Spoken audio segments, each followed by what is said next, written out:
When my great-grandfather came to Malaysia, he was a brave guy. I mean, he got on a boat, got his tools with him, and landed into what was then Kuala Lumpur. And he made products that were specifically, or rather, that catered for his time.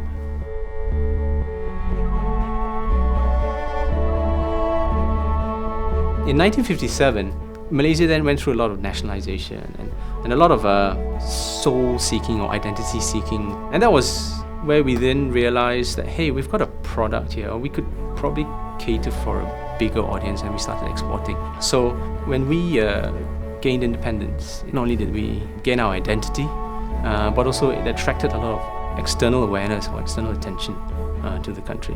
1957 is a great year.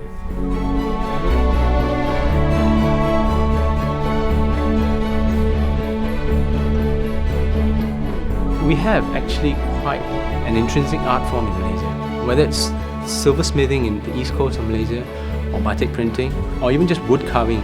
And we find that, at Royal Selangor, they express themselves in this material called pewter.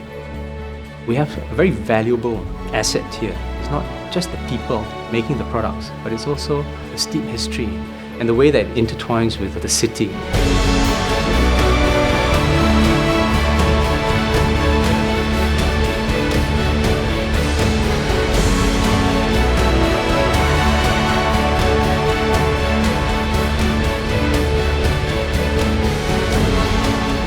In KL, the old part of the city is very, very charming. In fact, if you stand on one of the streets, you can see 3 centuries of buildings. I mean, you've got beautiful skyline because it's not overly cluttered, but also a wonderful timeline of history.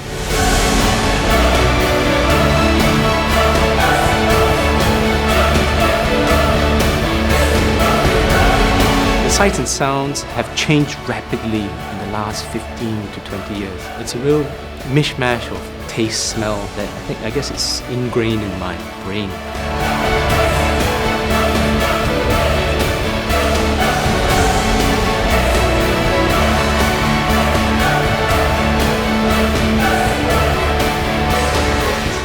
I think we're very fortunate to be based out of KL, where you see a mix of cultures and a mix of skills coming to this muddy estuary, as they say, and it gets all jumbled up. And as a result, we find gems